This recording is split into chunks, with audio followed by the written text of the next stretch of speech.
This channel does not promote any violent, harmful, or illegal activities.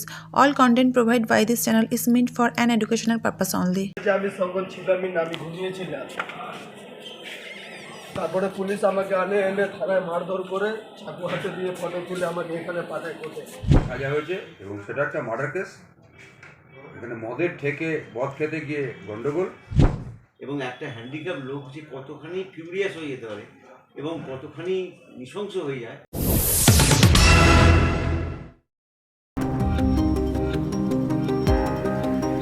হাঁটুর নিচ থেকে দুটো পা বাদ গেছে ট্রেন দুর্ঘটনায়। ভিক্ষা করে চলে দিন, কিন্তু তারই আড়ালে চুরি ছিনতাই করতে বলে অভিযোগ।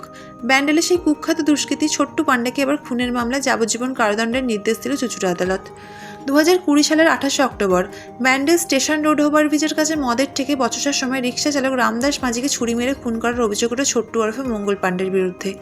রামদাসের পেটের পাঁজরে ছুরি ঢুকিয়ে দেয় বলে অভিযোগ। খবর পেয়ে ব্যান্ডেল ফাঁড়ির পুলিশ তাকে উদ্ধার করে হাসপাতালে পাঠালে সেখানে মৃত্যু হয় রামদাসের। পরদিন রামদাসের ভাই চুঁচুড়া থানায় অভিযোগ দায়ের করেন। শুরু হয় তদন্ত। অভিযুক্তকে গ্রেপ্তার করার পর ঘটনাস্থলে পাশে থাকা রক্তাক্ত ছুরিও উদ্ধার করা হয়। 3 মাসের মধ্যে চার্জশিট জমা দেওয়া হয় আদালতে। শুক্রবার তাকে সাজা শোনানো হয়। যাবজ্জীবন সশ্রম কারাদণ্ডের সাজা ঘোষণা করেছে আদালত। যার দুটো পা নেই এরকম একজন মানুষও কিভাবে এমন ভয়ঙ্কর অপরাধী হতে পারেন তা দেখে অবাক পুলিশ আধিকারিকরাও। রাত্রিবেলা কিছু ঘটেছে, আমি সঙ্গন ছিলাম না, আমি ঘুমিয়েছিলাম।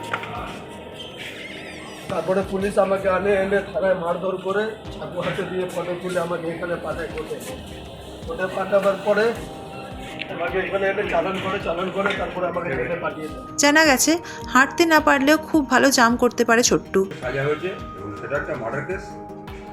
এখানে মদের ঠেকে মদ খেতে গিয়ে গন্ডগোল, ছুরি দিয়ে তাকে আঘাত করে, সেই ব্যক্তি মারা যায়। এই কেসের ইন্টারেস্টিং যে একজন হ্যান্ডিক্যাপ মানুষ সে কিভাবে এই জাম্প করে এই ছেলেটিকে, সেটা কি আপনি কোর্টে প্রমাণ করতে পেরেছেন?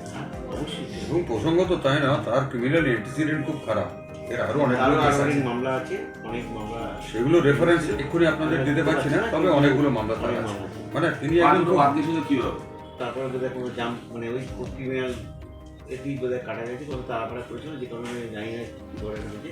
যখন ওকে ধরা হয় অ্যারেস্ট করা তখন ও হ্যান্ডিক্যাপ ওই কাটা অবস্থা দিয়ে ওকে অ্যারেস্ট করা হয়েছে। এবং একটা হ্যান্ডিক্যাপ লোক যে কতখানি ফিউরিয়াস হয়ে যেতে পারে এবং কতখানি নৃশংস হয়ে যায় সেটা এই কেস থেকে। Bureau report, public media.